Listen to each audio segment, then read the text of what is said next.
منہ تکا ہی کرے ہے جس تس کا، حیرتی ہے یہ آئینہ کس کا۔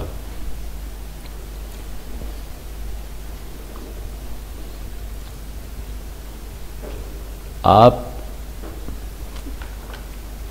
مکمل معنی اور انتہائی کمال کو پہنچے ہوئے احساس کا جو بھی تصور کر سکتے ہیں، ان دونوں کو یکجا کر کے اس مطلع میں کھپا دیا گیا۔ مطلب اس مطلع کی ایک بہت بڑی خوبی یہ ہے کہ اس میں کائنات گیر معنی اور انفس گیر احساس کو ایک کر دیا گیا ہے۔ اس کے معنی بھی بہت ہی بڑے اور انتہائی وسیع ہیں۔ کیا ہوا؟ اچھا فون ہے وہ۔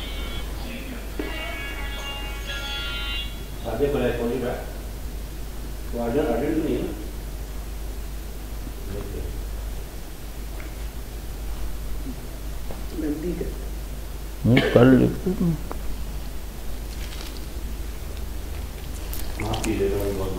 نہیں کوئی مسئلہ نہیں۔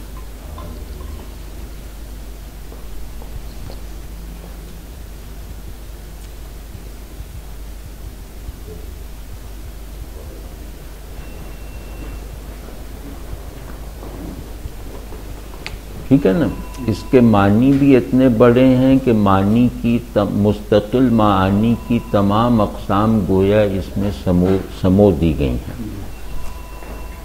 اور اس کا احساس بھی اتنا گہرا ہے کہ انسانی وجود کی جو ایک تقدیری سچویشن ہے، وہ میں کھولوں گا کیا ہے، اس تقدیری سچویشن کا احاطہ کر لیتا ہے یہ احساس۔ یعنی یوں کہہ دیں کہ ہمارے اندر کے سب سے گہرے اور مکمل احساس اور آدمی میں موجود، آدمی کی استعداد میں آ سکنے والے سب سے بڑے معنی کو انہوں نے یکجا کر دیا۔ اب آپ سمجھیں کتنا بڑا شعر، یہ کتنا بڑا کارنامہ ہوگا۔ یہ مطلع جو 8 لفظوں کا مطلع ہے، اس میں یہ چیز آ گئی ہے۔ اب میں کھولتا ہوں اس کو دیکھنے کا صحیح رخ یہ ہے کہ آپ آئینے کی معنویت کو پہلے پیش نظر رکھیں۔ یہاں آئینہ بہت ہی پیچیدہ سی حیثیت رکھتا ہے۔ یہ آئینہ میں مختصر مطلب اس کو کیٹیگرائز کر کے عرض کرتا ہوں۔ یہ آئینہ یونیورسل پرسیپشن کا نام ہے۔ یہ آئینہ یونیورس آف ریفلیکشن کا نام ہے۔ اب ان دونوں کی میں شرح کرتا ہوں کہ یونیورسل پرسیپشن یا یونیورس آف ریفلیکشن یعنی کائنات 2 اصولوں پہ کھڑی ہوئی ہے نا، کہ ایک حق یا حقیقت ہے اور دوسرے اس حق یا اس حقیقت کی کنٹینمنٹ یا ریفلیکشن یا قبولیت ہے۔ یہ 2 پولز پہ کائنات ہے نا، ایک پول ہے پول آف بینگ، دوسرا پول ہے پول آف پرسیپشن۔ تو جو پول آف پرسیپشن ہے، جو ٹوٹل پیسیوٹی میں ہے، وہ پول آف پرسیپشن گویا پوری کائنات کا جو ہے اسے میرنے آئینہ کا ہے۔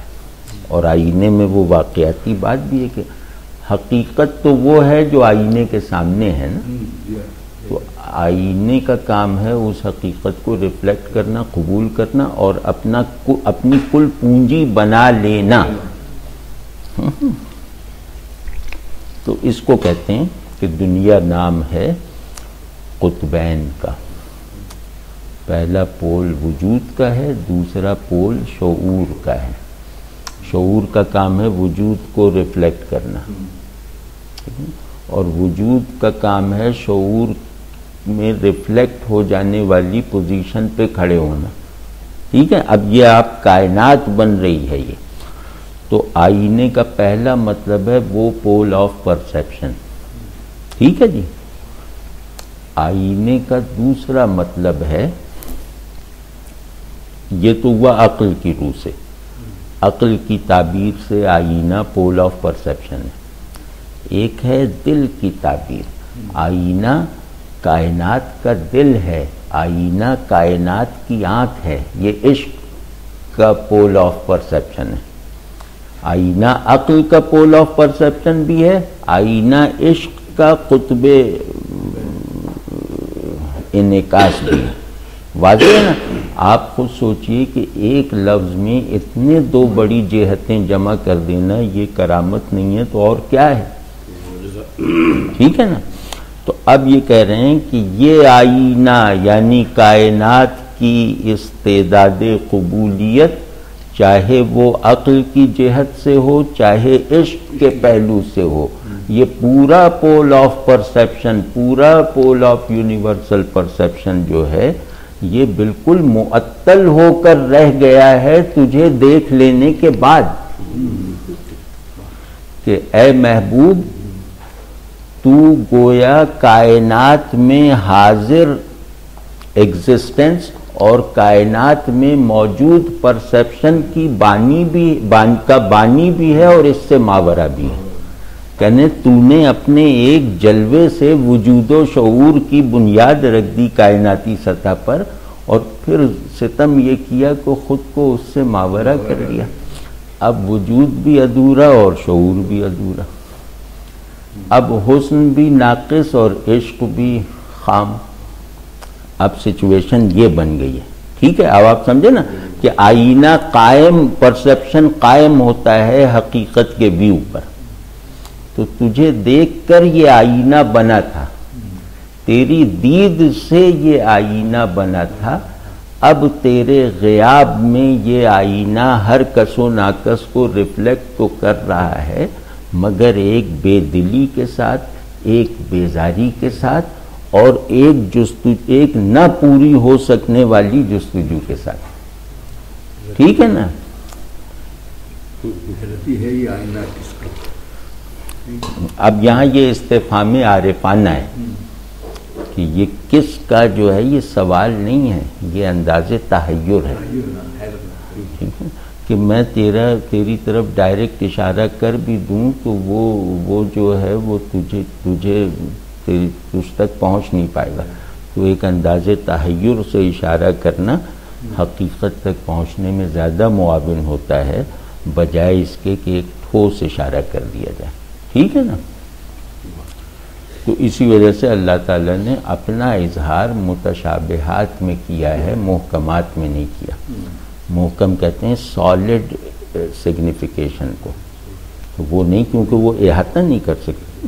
ٹھیک، تو اب یار کمال ہے، کہتے ہیں کہ یہ جو آئینہ تھا تیری دید سے بنا ہوا آئینہ، تیرے حضور میں گھڑا ہوا آئینہ، یہ آئینہ اب تیرے غیاب میں اس کی کل پونجی حیرت ہے۔ وہ حیرت جو پائے ہوئے کو نہ پانے اور جو مل رہا ہے اسے اگل دینے کے جذبے کا نام ہے، جو ہے اس سے نامطمئن، جو نہیں ہے اس کی طرف لپکنے والی حیرت۔ ٹھیک ہے، اس کو کہتے ہیں حیرت۔ جس تس ایسا لکھ دیا ہے کہ اس کا کوئی، جس تس کا مطلب ہر ایرے غیرے کو کا منہ تک رہا ہے۔ منہ تک رہا ہے کا مطلب ہے کہ معطل حالت میں، غائب دماغی کے عالم میں، بے حسی کی کیفیت کے ساتھ وہ بس ایک مردہ ریفلیکٹر کی طرح نصب ہے۔ آپ سمجھیں کہ اے محبوب تیرے غیاب نے عقلیں معوف کر دی ہیں، احساسات کند کر دیے ہیں، موجود ہونا بے معنی کر دیا ہے۔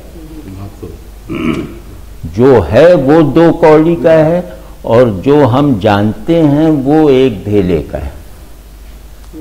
آپ سمجھیں نا کہ منہ تکا ہی کرے ہے جس تس کا، اور منہ تکا ہی کرے ہے میں یہ ہے کہ اس کا تیری دید سے اس کے اندر جو ارج پیدا ہوئی ہے کیونکہ وہ تیری دید سے پیدا ہوئی ہے، لہذا وہ ارج ختم نہیں ہو سکتی۔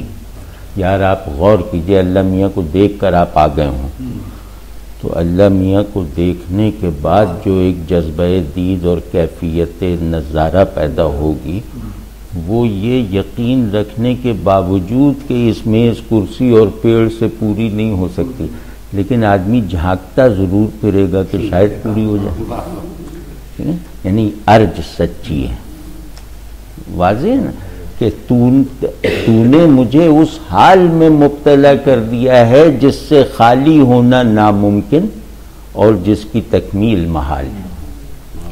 ٹھیک ہے نا؟ تو اور منہ تکنا بھائی بڑا بامانی ہے۔ آپ دیکھیے کہ زبان کے روزمرہ کو زبان میں موجود ہائیسٹ سیمینٹکس میں صرف کر دینا، روزمرہ کو اعلیٰ معانی کے حصول کا ظرف بنا دینا، یہ معمولی قدرت کلام نہیں ہوتی، یہ بہت ہی گرا ہوا روزمرہ ہے۔ منہ تکنا، منہ تکنے کا مطلب کیا ہے کہ ایک امید بھی ہے، مایوسی بھی ہے، ایک خواہش بھی ہے اور ایک حقارت بھی ہے، یہ سب جمع ہے۔ ٹھیک ہے ہاں، ٹھیک ہے نا؟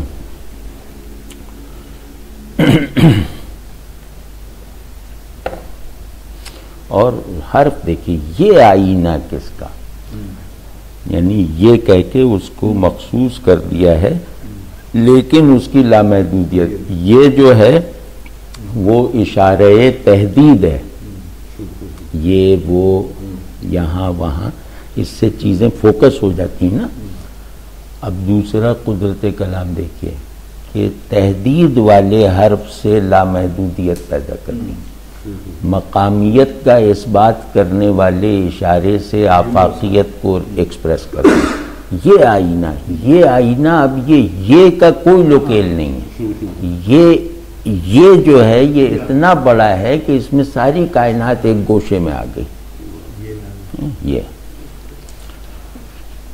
شام سے کچھ بجھا سا رہتا ہے،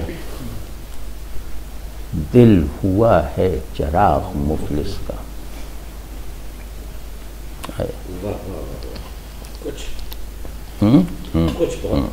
شام سے کچھ بجھا سا رہتا ہے، دل ہوا ہے چراغ مفلس کا۔ ایک تو یہ کہ اس میں سب سے پہلے اپریشیٹ کرنا چاہیے کچھ کو، باقی تو عام سا ہے نا کہ شام سے بجھا رہتا ہے جیسے مفلس کا چراغ بجھا رہتا ہے، وہ تو آسان ہے اس کو گرفت ملے۔ کچھ میں جو ایک بجلی چمک گئی نا، وہ کچھ میں دیکھیں نا، یہ آدمی حرفوں کو لفظوں سے زیادہ بامانی بنا دیتا ہے۔ یہ کتنی بڑی بات ہے، یہ وہ کچھ سا، یہ سب جو ہے کمالات دکھاتے ہیں۔ تو شام سے کچھ بجھا سا رہتا ہے، اب کچھ کے بہت سے معنی ہیں، یہ شام ہوتے ہی کچھ بجھ سا جاتا ہے، اور شام ہوتے ہی اس کی افسردگی کچھ ظاہر ہو جاتی ہے، وہی اتنی ظاہر ہو جاتی کہ چراغ بجھ گیا۔ یعنی چراغ میں بجھنے کی جو صلاحیت ہے، اس کے بجھنے کے عمل میں وہ تھوڑی سی صرف ہوتی ہے، وہ صلاحیت زیادہ ہے، عمل چھوٹا ہے۔ اور کچھ میں جیسے وہ ہے ایک، وہ جیسے آدمی چڑ کے کہتا ہے نا کہ کچھ بجھا سا، شام سے کچھ بجھا، پتہ نہیں کیا اس پہ مصیبت آ جاتی ہے کہ شام سے یہ بجھا سا رہنے لگا۔ مطلب آپ اس کو جتنے بھی شیڈز دیتے جائیں، یہ کچھ کا لفظ ان تمام شیڈز کو قبول کرے گا بشرطے کہ خوش ذوقی سے دیے جائیں۔ ٹھیک ہے نا؟ کچھ نکالنے تو یہ ہاں سپاٹ ہے۔ اور کچھ مطلب اس کی آخری بات میں کہوں تاکہ وہ سمجھنے میں، یہ پکڑ لینے میں آسانی ہو، کہ کچھ کا مطلب یہاں تھوڑا بھی ٹھیک ہے اور کچھ کا مطلب بہت سا بھی ٹھیک ہے۔ اب یہ آپ بتائیے کہ دو متضاد مفاہیم کو ایک لفظ میں بیک آن ظاہر کر دینا، یہ کتنی بڑی بات ہے۔ اور یہ کیسا کہ اس میں بھی ہے، کیسا کہ اس میں بھی ہے، کیسا کہ شام سے کیسا، ہاں کیسا بجھا سا رہتا ہے، ایسا بجھا سا رہتا ہے، یعنی کہ آپ دونوں اینڈس آف میننگ اور دونوں اینڈس آف فیلنگ کو لے لیں، دونوں کو جمع کرتے چلے جائیں، یہ ہر جگہ آپ کا ساتھ دے گا. اور کیا عظیم الشان افسردگی ہے اور کیا فضول بجھا رہتا ہے، دونوں جمع کر لیجیے ہو جائے گا. تو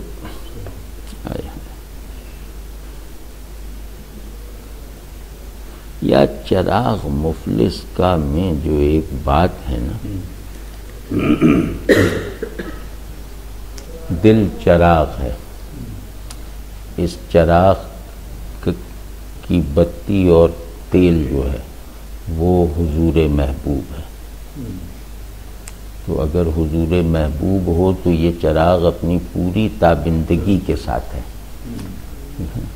حضور محبوب نہیں ہے تو نہ اس کا پاس تیل ہے نہ اس کی کوئی بتی ہے، تو بجھا ہی رہے گا.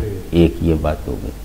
ٹھیک ہے، مفلس کا چراغ کہ میرے دل کو تو نے اپنے حضور سے خالی کر رکھا ہے، اس دل کو اس کی متاع سے محروم کر رکھا ہے، تو یہ دل بھلا کیسے اپنی اصل روشنی یا اپنی اصل حرارت کے ساتھ برسر کار آئے گا. ٹھیک ہے نا. دوسرے یہ کہ چراغ میں دو چیزیں ہیں، حرارت اور روشنی. حرارت بھی حضور سے ہے، روشنی بھی حضور سے ہے. تو اس دل کی آنکھ بھی اندھی ہو جاتی ہے، اس دل کا جذبہ بھی مردہ ہو جاتا ہے، کیونکہ تو ہے نہیں. ٹھیک ہے. دل نام ہی دو چیزوں کا ہے، جذبے اور دید کا. بس دل یا تو جذبہ ہے یا آنکھ ہے. تو نہیں ہے تو کہاں کا جذبہ اور آنکھ کس پہ کھلے. ٹھیک ہے. اور دوسرا اینگل اس کا اور ہے کہ مفلس کے گھر میں ہے کیا جس کو دکھانے کے لیے چراغ روشن ہو. تو اس دل میں کچھ ہے ہی نہیں کہ اس کو دکھانے کے لیے چراغ کو روشن ہونا پڑے. تو دونوں اینگل سے آپ دیکھ لیں. دل و چراغ کو ایک جگہ اور بھی اجمانا ہے. اچھا، دل سوزش درونی سے جلتا ہے. ہاں، جو چراغ. ٹھیک ہے جی. تھے برے مغ بچوں کے تیور لیک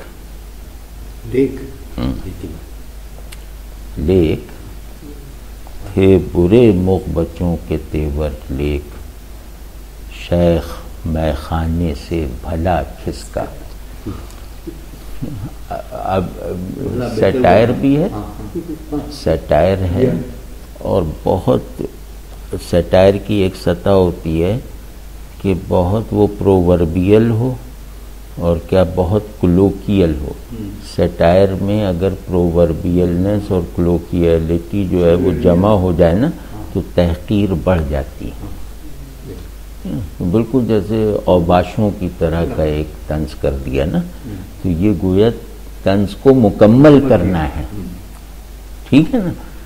تو ایک تو یہ ہے کہ بالکل یہ ایسے لگتا ہے جیسے عامیانہ طریقے سے شیخ کی توہین کی ہے، لیکن یہ جان بوجھ کے کی ہے تاکہ شیخ اسی توہین کا مستحق ہے جس کو ایک عام سے عام اور گھٹیا سے گھٹیا آدمی بھی اپنی اہانت سمجھے. ٹھیک ہے نا. اب اس میں خیر اس کے معنی تو کوئی نہیں ہے، لیکن اس میں برے اور بھلا کی جو ہے وہ ہے. ٹھیک ہے نا. اور مغ بچوں کے تیور دیکھ کے شیخ دوڑ گیا. یعنی مغ بچہ اور شیخ یعنی بوڑھا. یہ رعایت بھی پیدا کی ہے کہ ہاں نہیں، شراب پلانے والے لڑکے. ہاں ٹھیک ہے نا. کہہ رہے ہیں کہ یہ جو ایک ڈسپلن آف لو کے جو مبتدی ہیں، انہوں نے ڈسپلن آف شیخ کے منتہی کو بگا دیا. یہ لیک کیا ہے؟ لیکن کا مخفف ہے. لیکن کن معنوں میں استعمال ہوا ہے؟ یعنی بچوں کے تیور تو بہت برے تھے، پتہ نہیں کیا حشر کرتے، لیکن شیخ نے بھانپ لیا اور وہ بہت اچھا ہوا کہ کھسک گیا. ہاں. تو داغ آنکھوں سے کھل رہے ہیں سب. داغ آنکھوں سے کھل رہے ہیں سب، ہاتھ دستہ ہوا ہے نرگس کا۔ یہ کھل بھی ہو سکتا ہے؟ نہیں، کھل رہے ہیں، کھل رہے ہیں۔ آنکھوں سے تشبیہ کا حرف ہے سے، یہاں آنکھوں کی طرح کھل رہے ہیں۔ داغ آنکھوں سے کھل رہے ہیں سب۔ داغ زخم کا ہو سکتا ہے آنکھوں سے، داغ آنکھوں سے کھلنے کا، زخم داغ بنا، داغ پھر زخم بن گیا، یہ اس میں شامل ہے۔ آپ یہ دیکھیں کہ وہ داغ کتنا حقیقی ہوتا ہے، ہاں، کہ جو زخم کا نتیجہ بھی ہے اور زخم کا سبب بھی ہے، تو یہ بہت ہی پورا داغ ہے نا، کوئی بہت ہی بڑی فورس اس کے پیچھے۔ تو اب یہ وہ بات ان کی ٹھیک تھی کہ پہلے زمانے میں رواج تھا کہ عاشق جو ہیں وہ اپنے ہاتھ گدواتے تھے، تو یہ ہاتھ گدوائے، یعنی ہم نے تیرے نام پہ اپنے ہاتھ گدوائے، وہ کیا کہتے ہیں اس کو، دغوائے، داغے گئے ہمارے ہاتھ، تو تیرے نام پہ داغے گئے۔ اب یہ داغ جو ہے نا، جو ہم نے داغ تیرے عشق کی وجہ سے لگوائے تھے آنکھوں میں، اب یہ داغ کہتے ہیں کہ ہمیں کہیں سوارت تو ہونا چاہیے، ہمارا کوئی استعمال تو ہونا چاہیے کیا کہ داغ لگا دیے۔ اب میری بات نہ سن، میرے دل کی بات پہ دھیان نہ دے، یہ جو داغ تیرے نام کے لگے ہوئے ہیں، اب شدت ہجر یہاں تک پہنچ گئی ہے کہ یہ بھی آنکھوں کی طرح کھل کے پوچھتے ہیں کہ کس کو دیکھنا ہے، ٹھیک ہے نا؟ اور یہ لیکن ان کی آنکھ، کیونکہ تو ہے نہیں، ان کی آنکھ جو کھل رہی ہے وہ نرگس کی آنکھ کی طرح ہے، جو دیکھنے میں آنکھ ہے، کام میں آنکھ نہیں ہے، کیونکہ اس کا جلوہ، اس کا نظارہ، اس کا منظر ہی موجود نہیں ہے۔ نرگس اس لیے اندھی نہیں ہے کہ اس کا منظور نظر موجود نہیں ہے، اس لیے نرگس نابینا ہے کہ وہ جس کو دیکھنے کے لیے ہے وہی حاضر نہیں۔ تو کہنا ہمارے داغ تو تجھے دیکھے بغیر ہاتھوں پہ بنے تھے نا، تو اب ہمارا ذوق دید اور ہمارے حال فراق اتنا بڑھ چکا ہے کہ یہ داغ جنہوں نے تجھے دیکھا بھی نہیں تھا، یہ بھی آنکھوں کی طرح کھل کے پوچھ رہے ہیں کہ کس کو دیکھنا ہے، یا یہ کہ ہمارے ذوق دید کے وفور سے یہ داغ آنکھوں کی طرح کھل کے پوچھ رہے ہیں کہ ہمیں بھی دیکھنے میں شریک کر لینا، ہم بھی دیکھیں گے، ٹھیک ہے نا؟ بہت زبردست شعر ہے۔ تو اور پھر آپ نے دیکھ ہی لیا کہ داغ آنکھوں سے داغ کی تشبیہ بڑی خوبصورت ہے، ہاتھ دستہ، یہ رعایت بہت اچھی ہے، اور آنکھوں کی مناسبت سے نرگس کی رعایت اچھی ہے، اور داغ کی نرگس ایسا استعمال کیا کہ داغ سے بھی اس کی مناسبت اور آنکھ سے بھی اس کی مشابہت ہے، ٹھیک ہے نا؟ اب یہ قطعہ ہے 2 شعروں کا۔ بحر کم ظرف ہے بسانے حباب، کاسہ لیس اب ہوا ہے تو جس کا۔ یہ قطعہ یہ 2 شعروں میں اپنا مطلب پورا کرے گا، تو یہ مخاطب کر رہے ہیں بادل کو کہ بحر کم ظرف ہے بسانے حباب، کہ تم لوگ جس سمندر سے پانی کھینچتے ہو اس میں تو کچھ بھی نہیں دھرا، وہ تو ایک بلبلے کی طرح ہے۔ بسانے کا مطلب کیا؟ وہ طرح مثل کاسہ لیس اب ہوا ہے تو جس کا، کہ جس کی تو کاسہ لیسی اور گدائی کر رہا ہے، اس میں کیا رکھا ہوا ہے؟ یعنی بادل کی ڈیپینڈنس سمندر پہ ہے نا، تو کہتے ہیں اس میں کیا رکھا ہوا، تو حباب کی طرح ہے۔ اب میں تجھے بتاتا ہوں، فیض اے ابر چشم تر سے اٹھا، چشم تر سے اٹھا، آج دامن وسیع ہے اس کا۔ اب کیا کریں، اس کے دامن کی وسعت کی وجہ سے آج مجھے بھی پتہ چلا کہ بحر جو ہے وہ بلبلے کی طرح کم ظرف اور خالی ہے، یہ بھی ایک پہلو ہے۔ ہاں تو اب کہہ رہے ہیں کہ اے بادلو، سمندر سے تو تم صرف خلا کشید کرتے ہو جو تمہارے وہم سے پانی بن جاتا ہے. اگر تمہیں واقعی برسنا ہے اور جل تھل ایک کرنا ہے اور اپنے کانٹینٹ کو واقعتاً اخذ کرنا ہے یعنی پانی کو، تو تم میری چشم تر سے فیض اٹھاؤ. آج یہ پوری مار پر ہے اپنی، آج یہ پورے پھیلاؤ پر ہے. ٹھیک، اب اس میں بات کیا کہی ہے؟ یہ تو چلو ایک ہم نے نثر بنا دی اس کی، اس میں بات کیا کہی ہے؟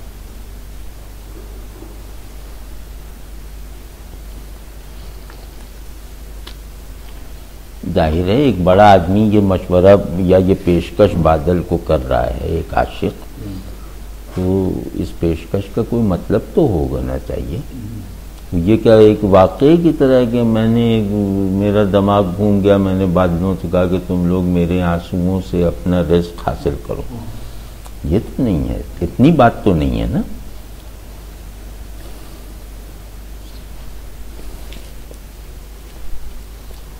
کہتے ہیں یہ کائنات موجود اس لیے ہے کہ یہ جدائی کے درد کو محسوس نہیں کر رہی. اگر یہ میری طرح جدائی کے درد میں میری شریک حال بن جائے تو یہ فنا ہو جائے. تو کہہ رہے ہیں کہ اے بادلو، تم میرے ساتھ شرکت فراق تو کر کے دیکھو تو تاکہ تمہیں موجود ہونے کی اصل کیفیت حاصل ہو جائے، تمہیں اپنے موجود ہونے کی حقیقت میسر آ جائے. تو کہہ رہے ہیں کہ میرا جذبہ فراق دنیا کے موجود ہونے کو اس کا حقیقی حال فراہم کر سکتا ہے. آپ سمجھیں نا کہ اس کا محبوب کتنا بڑا ہوگا کہ جس کی جدائی جو ہے وہ اس کے وجود کا قوام بن چکی ہے، اور یہ اس کو اس قوام سے کائنات کو ریکنسٹرکٹ کرنا چاہ رہا ہے. کہہ رہا ہے کائنات کا قوام ہستی بڑا گھٹیا ہے، تو میں اس قوام ہستی کو اپنی حالت فراق کی منتقلی سے بدل دوں گا. یعنی یہ کائنات کو ہم حال اور ہم وجود بنانے کی ایک مہم ہے. اب آپ سوچیے یہ مقصد بڑا نہیں ہے کہ میں کائنات کے موجود ہونے کو اپنے موجود ہونے کے سے احوال دینا چاہتا ہوں.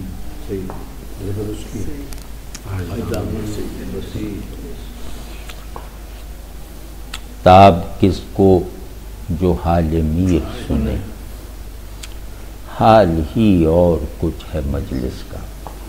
یہ تو شیعوں کی مجلس کے بتانا. ہاں، میر خود شیعہ تھے. شیعہ کیا ہے تو نصیری تھے. ہاں تو بہت ہی آگے پہنچے. تو نہیں، یہ شیعہ نہیں تھے، مذہباً شیعہ نہیں تھے، مسلکاً نصیری تھے. شیعہ نہیں تھے. مطلب نماز روزہ سنیوں کی طرح کرتے تھے اور جوش جذبات میں نصیری تھے. حضرت علی وغیرہ کی شان میں جو لکھا ہے نا وہ نصیریوں کا، بلکہ کہا بھی ہے کہ نصیری. غالب نے کہا ہی نہیں لکھا ہے. ہاں، غالب کا بھی شعر ہے، ہاں، لیکن ان کا بھی ہے. ان کا بھی ہے، اقبال کا بھی ہے. اچھا. گوئی کہ نصیری خاموشم، کوئی اچھا کہ نصیری خاموشم. دماغ خراب ہو جاتا ہے. نہیں، وہ عشق میں آدمی کا، یہ عشق کی بات ہے. عشق میں تو آدمی نہیں قابو میں. ہاں، نہیں مشغول حق میں بندگی. وہ تو تو تاب کس کو جو حال میر سنے، حال ہی اور کچھ ہے مجلس کا. اسی مضمون کو آگے بڑھایا کہ میر کا اظہار مخاطب کا حال بن جاتا ہے. تاب کس کو جو حال میر سنے. اور دیکھیں ایک ہی لفظ دو بار لائیں، حال اور حال. آپ سمجھیں نا، دونوں جگہ الگ معنی میں ہے. لیکن شاعری میں تو اس کو عیب سمجھا جاتا ہے، لیکن یہاں حسن ہے. تاب کس کو جو حال، تاب یہاں برداشت کے معنی میں. کون تحمل کر سکتا ہے حال میر کا؟ سننے کا تحمل نہیں کر سکتا تو آپ کس کو ہے جو حال میر سنے، حال ہی اور کچھ ہے مجلس کا، یعنی مجلس میر کا حال سن کے مجلس بے حال ہو گئی، بس یہ اب اس کی خوبصورتی محسوس کیجیے کہ میر نے سنایا تو اپنا حال تھا اور مجلس کو بے حال کر دیا، یعنی تمام احوال سے خالی کر دیا۔ باقی باتیں میں نے پچھلی مرتبہ کر دی تھیں اس میں۔ اس کا تو ہر ایک شعر جو ہے وہ ہم جو نہیں بول رہے اسی روایت میں ہے نا جو صوفیوں کی ہے، لیکن یہ کہ ہم نے اس کو بالکل مختلف طریقے سے یہ شعر ہے تو اس کی کیفیت ہی بالکل مختلف، تیاری نہیں ہے حال سننے کو، ڈائمینشن ہی ڈفرینٹ ہے اس کی۔ میر مجلس ابھی اس حال پہ پہنچی نہیں ہے کہ میر کا حال سمجھے۔ ہاں یہ ہے، لیکن تیار تو ہے سننے کے لیے کہ سب لوگ جمع تھے، میں پہنچا تو سب نے ضد کی کہ یار کچھ اپنا حال سنا، تو میں نے بہت منع کیا کہ رہنے دو، تم لوگ اپنا ہنسی مذاق کرتے رہو۔ انہوں نے کہا نہیں ہم تو، اور وہ دسترخوان بھی لگا ہے، سب کھانے پینے میں مگن، تو اس حالت میں مجھ سے کہا کہ اپنا حال سناؤ۔ تو میں نے ذرا سا اپنا حال سنایا تو دسترخوان اٹھا کے انہوں نے باہر پھینکا، گریبان چاک کیا، روشنی گل کر دی، حال ہی اور کچھ ہے مجلس کا۔ یہ ہے، یعنی ہم نے، اب میں اس کو علمی زبان میں کہتا ہوں کہ میرے ایکسپریشن نے میرے سننے والوں کو ری سبجیکٹیوائز کر دیا۔